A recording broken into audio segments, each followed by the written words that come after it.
Hi, ഞാൻ doctor Juhi Das, Q&B health കെയറിലെ homeopathic ഫിസിഷ്യനാണ്. രക്തത്തിൽ പഞ്ചസാരയുടെ അളവ് കൂടുന്ന ഒരവസ്ഥയാണ് ഈ പ്രമേഹം. ഇതൊരു ജീവിതശൈലി രോഗമാണ്. ഇന്ന് ഭൂരിഭാഗം ആളുകളിലും ഈ ഒരു അസുഖമുണ്ട്. പ്രധാനമായിട്ടും അവരുടെ ഭക്ഷണ രീതികളാണ്. തെറ്റായ ഭക്ഷണ രീതി, വ്യായാമമില്ലാത്ത, ഇതൊക്കെയാണ് ഇതിൻ്റെ പ്രധാന കാരണങ്ങൾ എന്ന് പറയുന്നത്. അപ്പം പല ലക്ഷണങ്ങളും നമുക്ക് ഈ ഡയബറ്റീസ് മൂലം നമ്മുടെ ശരീരം കാണിച്ചു തരും. ഇതിൽ തൊലിപ്പുറത്തുണ്ടാവുന്ന ലക്ഷണങ്ങളാണ് ഇന്ന് ഈ വീഡിയോയിലൂടെ ഞാൻ പറയുന്നത്. അതായത് നമ്മൾ സ്കിന്ന് നോക്കുമ്പോൾ സ്കിന്ന് ഭയങ്കര ഡ്രൈ ആയിട്ടിരിക്കും. അതായത് ഒരു സ്കെയിൽസ് പോലെ, ഒരു വെള്ളമില്ലാത്തൊരവസ്ഥ, ഭയങ്കര ഡ്രൈനെസ് പോലെ തോന്നും. പിന്നെ അത് കാരണം നമുക്ക് ഇച്ചിങ് ഉണ്ടാവും, അല്ലെങ്കിൽ ചൊറിച്ചിലുണ്ടാവും. പ്രധാനമായിട്ടും രാത്രി കാലങ്ങളിലൊക്കെ ആയിരിക്കും ഭയങ്കര ചൊറിച്ചിലായിട്ടുണ്ടാവുക. അതായത് അവരുടെ ബോഡിയിൽ വെള്ളമില്ലാത്തൊരവസ്ഥ പോലെ അങ്ങനെ ഡ്രൈനെസ് രൂപപ്പെടാം. മറ്റൊന്നാണ് അക്കാന്തോസിസ് നൈഗ്രിക്കൻസ് എന്ന് പറയും. അക്കാന്തോസിസ് നൈഗ്രിക്കൻസ് എന്ന് പറഞ്ഞാൽ ബോഡി മൊത്തം, അതായത് ചില ഏരിയാസിൽ നെക്കിൽ, അല്ലെങ്കിൽ കൈകാലുകളിൽ, അല്ലെങ്കിൽ എൽബോസിൽ, തൈസിൽ, ഇത്തരം ഏരിയാസിലൊക്കെ ഡാർക്ക് പിഗ്മെൻറ്റേഷൻ വരിക, അല്ലെങ്കിൽ കറുത്ത പാടുകളായിട്ട് വരിക. മറ്റൊരു ലക്ഷണമാണ് സ്കിൻ ടാഗ്സ്, അതായത് തൊലിപ്പുറത്ത് നിന്ന് ഒരു ദശ പോലെ ഇങ്ങനെ വളർന്നു കിടക്കുന്നതാണ് സ്കിൻ ടാഗ്സ്. ഇതും ഒരു പ്രമേഹത്തിൻ്റെ ഒരു ലക്ഷണമാണ്. മറ്റൊന്നാണ് ഇറപ്റ്റീസ് ആൻഡോമെറ്റോസിസ്, അതായത് ചർമ്മത്തിൻ്റെ പുറത്ത് മുഴുവൻ ഒരു കുരുക്കൾ, അല്ലെങ്കിൽ റെഡ് കളർ, പിമ്പിൾസ് പോലെ റെഡ് കളറായിട്ട് രൂപപ്പെടും. ഇതൊരു ജസ്റ്റ് കുരുവാണ്, ഇതിൻ്റെ അകത്ത് വെള്ളമൊന്നും ഉണ്ടാവില്ല, പക്ഷേ റെഡ് കുരുക്കളായിട്ട് ശരീരത്തിൽ അവിടെയും ഇവിടെയൊക്കെ ആയിട്ട് കാണപ്പെടുന്നു. മറ്റൊന്നാണ് ഡയബറ്റിക് ഡെർമോപ്പതി. ഡയബറ്റിക് ഡെർമോപ്പതി എന്ന് പറഞ്ഞു കഴിഞ്ഞാൽ അഥവാ ഷിൻ സ്പോട്സ് എന്ന് പറയും. അതായത് ഒരു പ്രമേഹ രോഗീൻ്റെ സ്കിൻ എടുത്തു കഴിഞ്ഞാൽ അവർക്ക് ഇങ്ങനെ കുഴി പോലെ കാണും. അതായത് ഒരു സർഫസ് ഇങ്ങനെ കുഴിഞ്ഞ പോലെ ഇരിക്കുന്നു. മറ്റൊരു ലക്ഷണമാണ് സ്കിന്ന് ഭയങ്കര ഹാർഡായിട്ട് നിൽക്കുക, അല്ലെങ്കിൽ കട്ടി പോലെ. ഒരു ബോർഡിൻ്റെ മുകളിൽ നമ്മൾ ടച്ച് ചെയ്താൽ എങ്ങനെയുണ്ടാവും, അതേപോലെ ഹാർഡായിട്ടിരിക്കുന്ന, ഹാർഡ് തിക്കൻഡ് സ്കിൻ എന്ന് പറയും. എസ്പെഷ്യലി ഇത് കാലിൻ്റെ എൻഡിലോട്ട്, കാൽ ഭാഗങ്ങളിലേക്കൊക്കെയാണ് പ്രധാനമായിട്ടും കാണുക. അതിനെയാണ് ഡിജിറ്റൽ സ്ക്ലീറോസിസ് എന്ന് പറയുന്നത്. മറ്റൊന്ന്, നമുക്ക് എന്തെങ്കിലും മുറിവൊക്കെ ഉണ്ടായി കഴിഞ്ഞ് കഴിഞ്ഞാൽ ചിലപ്പം പ്രമേഹ രോഗികൾക്ക് ആ ഏരിയയിലേക്കുള്ള സെൻസേഷൻ ഒന്നും ഉണ്ടാവില്ല. ചിലപ്പോൾ അവരെ ഈ ഗ്ലൂക്കോസ് കൂടിയത് കാരണം അവർ ഏരിയയിലുള്ള നെർവ് ഫൈബേഴ്സ് ഒക്കെ വീക്ക് ആയിട്ടുണ്ടാവും. അതായത് ഗ്ലൂക്കോസിൻ്റെ അളവ് കൂടിയത് കൊണ്ട് ആ ഒരു ഏരിയയിലേക്ക് സെൻസേഷൻ ഒന്നും ഉണ്ടാവില്ല. അപ്പം ആ സെൻസേഷൻ ഇല്ലാതെ നിൽക്കുമ്പോൾ നമുക്ക് എന്തെങ്കിലും മുറിവ് പറ്റിക്കഴിഞ്ഞ് കഴിഞ്ഞാൽ ആ ഒരു സെൻസേഷൻ ഇല്ലാത്തപ്പോൾ ആ മുറിവ് അവിടെ ഉണങ്ങാതെ നിൽക്കുകയും അത് ഡയബറ്റിക് അൾസറിലേക്കൊക്കെ ലീഡ് ചെയ്യാനുള്ള ടെൻഡൻസി ഉണ്ട്. അങ്ങനെ വരുന്നതാണ് ഡയബറ്റിക് ന്യൂറോപ്പതി എന്ന് പറഞ്ഞിട്ടുള്ള ഒരു അസുഖം. ഈ ഡയബറ്റിക് ന്യൂറോപ്പതി എന്ന് പറഞ്ഞാൽ അതായത് ആ നെർവ് ഫൈബേഴ്സ് വീക്ക് ആവുന്ന, അതേക്ക് സെൻസേഷൻ ഇല്ലാത്തൊരവസ്ഥയാണ് ഡയബറ്റിക് ന്യൂറോപ്പതി എന്ന് പറഞ്ഞു. ഇത്തരം ബുദ്ധിമുട്ട് വന്നു കഴിഞ്ഞാൽ നമുക്കൊരു ടെസ്റ്റ് ചെയ്യാം, നെർവ് കണ്ടക്ഷൻ സ്റ്റഡി. അപ്പം അതിലൂടെ നമ്മളെ ഞരമ്പുകൾ എത്രത്തോളം വർക്കിംഗ് ആണ്, അത് പ്രോപ്പറായ ഫങ്ഷനിങ് ആണോ, അതിലേക്ക് സെൻസേഷൻ ഉണ്ടോ, അതിലേക്ക് സിഗ്നൽസ് എത്തുന്നുണ്ടോ എന്നൊക്കെ ഈ നെർവ് കണ്ടക്ഷൻ സ്റ്റഡിയിലൂടെ മനസ്സിലാക്കാം. മറ്റൊന്നാണ് ഞാൻ പറഞ്ഞു ഡയബറ്റിക് അൾസറിലേക്ക് ലീഡ് ചെയ്യും. അതായത് രക്തക്കുഴലിലൊക്കെ ബ്ലോക്ക് വന്നിട്ട് അവിടേക്ക് മുറിവ് ഉണങ്ങാതെ അങ്ങനെ അൾസറിലേക്കും ലീഡ് ചെയ്യാമെന്ന് പറഞ്ഞു. അപ്പം ഈ വെസൽസ് ഒക്കെ കറക്റ്റ് ആണോ, നമ്മുടെ ബ്ലഡ് വെസൽസ് ഒക്കെ കറക്റ്റ് ആണോ എന്ന് അറിയാൻ വേണ്ടിയിട്ട് നമുക്കൊരു ഡോപ്ലർ സ്റ്റഡിയിലൂടെയും മനസ്സിലാക്കാം. ഈ പറഞ്ഞിട്ടുള്ള ലക്ഷണങ്ങളാണ് നമ്മൾ തൊലിപ്പുറത്ത്, അതായത് സ്കിന്നിൻ്റെ പുറത്ത് കാണുന്ന ലക്ഷണങ്ങൾ. അപ്പോൾ പലർക്കും ഉള്ള ഒരു പലരും ചോദിക്കുന്നതാണ്, നമ്മൾ കാലങ്ങളായിട്ട് മെഡിസിൻ എടുക്കണോ, അല്ലെങ്കിൽ മെഡിസിനിലൂടെ ഇത് മാറ്റിയെടുക്കാൻ പറ്റുമോ, അതോ ഭക്ഷണം കഴിക്കണോ, ഇങ്ങനെ പല സംശയങ്ങളും ഉണ്ടാവും. Once a diabetic is always a diabetic എന്ന് വെച്ചാൽ അവർ ചോദിക്കും, ഇത് മാറ്റാൻ പറ്റുന്നതാണോ, അല്ലെങ്കിൽ ഇതുമൂലം പല ബുദ്ധിമുട്ടുകൾ ഉണ്ടാവുമോ, ഇങ്ങനെ പല സംശയങ്ങളും രോഗികൾ നമ്മളെടുത്ത് ചോദിക്കാറുണ്ട്. അപ്പോൾ ഒരു ചിട്ടയായ ഒരു ഭക്ഷണ രീതി ഇതിൽ ഫോളോ ചെയ്ത് കഴിഞ്ഞാൽ പല അസുഖങ്ങളും ഈ ഒരു അസുഖങ്ങൾ മാറ്റിയെടുക്കാൻ പറ്റുന്നതാണ്. പ്രധാനമായിട്ടും എന്തൊക്കെയാണ് ഡയറ്റ് എന്ന് നോക്കാം. അതായത് ഈ തൊലിപ്പുറത്തുണ്ടാകുന്ന അസുഖങ്ങൾക്കും അല്ലെങ്കിൽ ഡയബറ്റിക് ന്യൂറോപ്പതിക്കും ഇങ്ങനെ പല ലക്ഷണങ്ങളും നമുക്ക് മാറ്റിയെടുക്കണേ നമ്മളെ ഡയറ്റിലൂടെ തന്നെ നമുക്കത് മാറ്റിയെടുക്കാം. നമുക്കറിയാം, ഒരു 21 ഡേയ്സിൽ നമ്മളൊരു കാര്യം കണ്ടിന്യൂസ് ആയിട്ട് ചെയ്ത് കഴിഞ്ഞാൽ നമ്മളത് റൂട്ടീനായിട്ട് ഫോളോ ചെയ്തുകൊണ്ടേന്നിരിക്കും. അപ്പോൾ ഒരു ഡയറ്റ് നമ്മൾ കണ്ടിന്യൂസ് ആയിട്ട് നമ്മളതിൽ ഉൾപ്പെടുത്തുക. അപ്പോൾ എന്തൊക്കെയാണ് ഡയറ്റ് എന്ന് നോക്കാം. ചിലർക്ക് ചില ഭക്ഷണത്തിനോട് ഭയങ്കര പ്രിയം ഉണ്ടാവും, അതായത് മധുരം കഴിക്കാൻ ഇഷ്ടമുണ്ടാവും, എരിവ് കൂടുതൽ കഴിക്കുന്നവരായിരിക്കും. അപ്പോൾ ഇത്തരം പ്രമേഹ രോഗികളുള്ള ആളുകളാണെങ്കിൽ ഇത്തരം ഭക്ഷണങ്ങൾ കഴിവതും കുറയ്ക്കുക. അതായത് നമ്മളെ ആഗ്രഹങ്ങളുള്ളതൊക്കെ കഴിവതും കുറച്ചിട്ട് ചിട്ടയായ ഒരു രീതി ഫോളോ ചെയ്യുക. ചിട്ടയായ രീതി എന്ന് പറയുമ്പോൾ ഭക്ഷണം കഴിക്കുമ്പം അളവ് കുറച്ചിട്ട് തവണ കൂട്ടിയിട്ട് കഴിക്കാൻ ശ്രമിക്കുക. ഭക്ഷണം കഴിക്കുമ്പോൾ അതായത് കലോറി ഡയറ്റോ അല്ലെങ്കിൽ അന്നജ അടങ്ങിയിട്ടുള്ള ഭക്ഷണങ്ങൾ ഉണ്ടെങ്കിൽ അതിൻ്റെ അളവ് കുറയ്ക്കുകയും ചെയ്യുക. അത് തവണകളായിട്ട് കൂട്ടി കഴിച്ചുകൊണ്ടിരിക്കുക. അതൊരു പ്രോപ്പർ ടൈമിങ്ങിൽ കഴിക്കുക. ഇപ്പോൾ രാവിലെ നമ്മൾ ബ്രേക്ക്ഫാസ്റ്റ് കഴിക്കുകയാണെങ്കിൽ രാവിലെ ഒരു 8 മണീൻ്റെ ഉള്ളിൽ ഭക്ഷണം കഴിക്കാൻ ശ്രമിക്കുക. ഉച്ചയ്ക്കാണെങ്കിൽ 1 മണീൻ്റെ ഉള്ളിലും, വൈകിട്ട് ഒരു ചായ ആണെങ്കിൽ ഒരു 4 മണീൻ്റെ ഉള്ളിൽ ഒരു ചെറിയ സ്നാക്സ് ആയിട്ടുള്ള ഒരു ചായ കുടിക്കുക.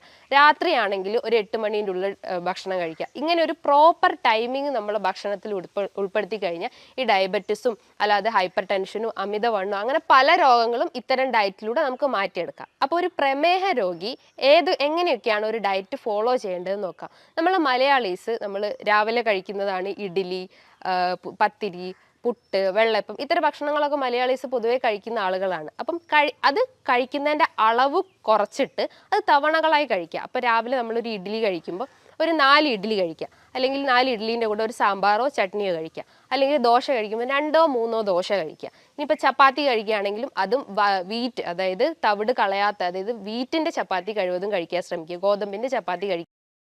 ആട്ട, മൈദ അങ്ങനത്തതൊക്കെ കഴിവതും ഒഴിവാക്കാൻ ശ്രമിക്കുക.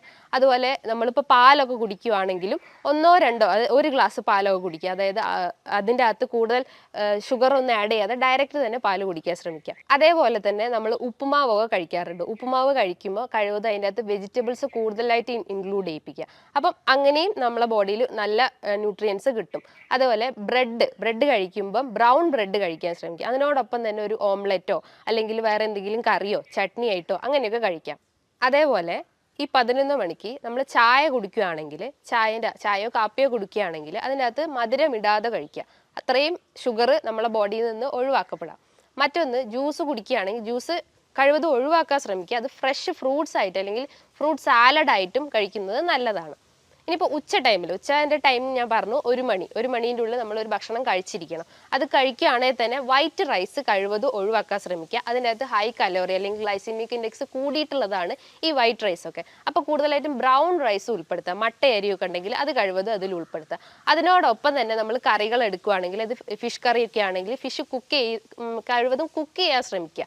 അതായത് കറി വെച്ച് കഴിക്കുക, പകരം പൊരിച്ച് കഴിക്കുന്നതിന് പകരം കറി വെച്ച് കഴിക്കാൻ ശ്രമിക്കുക. ഇപ്പോൾ ചിക്കനൊക്കെ നമുക്ക് കഴിക്കാം. റെഡ് മീറ്റ് കഴിവതും ഒഴിവാക്കുക. അതായത് പോർക്ക്, മട്ടൻ, ബീഫ് ഇതൊക്കെ ഉണ്ടെങ്കിൽ കഴിവതും ഒഴിവാക്കുക. നമുക്ക് ഓംലെറ്റ് ആയിട്ടോ അല്ലെങ്കിൽ മുട്ട പുഴുങ്ങിയിട്ടായിട്ടും അങ്ങനെ പല ഭക്ഷണങ്ങളും നമ്മളെ ലഞ്ച് ടൈമിൽ ഉൾപ്പെടുത്താവുന്നതാണ്. അടുത്തത് രാത്രി ഭക്ഷണം എങ്ങനെയാണെന്ന് നോക്കാം. അതൊരു 7:30 മുതൽ 8 മണീൻ്റെ ഉള്ളിൽ നമ്മൾ ഭക്ഷണം കഴിച്ചിരിക്കുക. ഭക്ഷണം കഴിക്കുകയാണെങ്കിൽ തന്നെ അളവ് കുറച്ചിട്ട് കഴിക്കുക. ചോറ് കഴിവതും ഒഴിവാക്കാൻ ശ്രമിക്കുക. ചപ്പാത്തി, അതായത് വീറ്റ് ചപ്പാത്തി, 2-3 ചപ്പാത്തി കഴിക്കുന്നതുകൊണ്ടും പ്രശ്നമൊന്നുമില്ല. അതിനോടൊപ്പം തന്നെ നമുക്ക് ഫിഷ് കറിയോ ചിക്കൻ കറിയോ ഒക്കെ കഴിക്കുന്നതും കുഴപ്പമില്ല. ഇനിയിപ്പം ഭക്ഷണത്തിൻ്റെ ഉൾപ്പെടുത്തിയിട്ടാണ് നമ്മൾ വെജ് സാലഡ്സ് ഒക്കെ എടുക്കണം. കുക്കുംബർ, ക്യാരറ്റ്, ബീട്രൂട്ട് ഇതൊക്കെ ഉൾപ്പെടുത്തിയിട്ടുള്ള ഒരു സാലഡ് എടുക്കുക. അതിൻ്റെ അകത്ത് കുറച്ച് സാലഡ് ഉണ്ടാക്കുകയാണെങ്കിൽ തന്നെ കുറച്ച് ഒലിവ് ഓയിലൊക്കെ മിക്സ് ചെയ്ത് കഴിക്കുമ്പോൾ കുറച്ചുകൂടി ഹെൽത്തി ആവും. അപ്പം അത്ര സാലഡ്സ് നമ്മൾ ഫുഡ് കഴിക്കുന്നതിനൊപ്പം തന്നെ കഴിക്കുക. ഒരിക്കലും ഒരു ഫ്രൂട്ട്സോ അല്ലെങ്കിൽ വെജിറ്റബിളോ ഭക്ഷണം കഴിച്ചതിന് ശേഷം എടുക്കാൻ പാടില്ല. കാരണം അത് നമ്മുടെ ഡൈജഷനെ വളരെയധികം ബാധിക്കുന്നതാണ്. പ്രധാനമായിട്ടും ഒഴിവാക്കേണ്ട 3 കാര്യങ്ങൾ ഞാൻ പറയാം. അതായത് പഞ്ചസാര, ശർക്കര, തേന്. ഇത് കൂടുതലായിട്ട് നമ്മളെ ബോഡിയിൽ ഗ്ലൂക്കോസിൻ്റെ അളവ് കൂട്ടും. അപ്പം ഇത് കഴിവതും മാക്സിമം ഒഴിവാക്കി കൊണ്ടുവരിക. അതേപോലെ തന്നെ ഫ്രൂട്ട്സ് ഒക്കെ എടുക്കുകയാണെങ്കിൽ നമ്മൾ ഒരു ആപ്പിള്, ഒരു ഓറഞ്ച്, ഒരു മൊസമ്പി അങ്ങനത്തെ 1-2 ഡെയിലി കഴിക്കാൻ ശ്രമിക്കുക. അപ്പോൾ അതായത് ഗ്ലൈസെമിക് ഇൻഡെക്സ് കുറഞ്ഞ ഭക്ഷണങ്ങൾ കഴിവതും എടുക്കാൻ ശ്രമിക്കുക.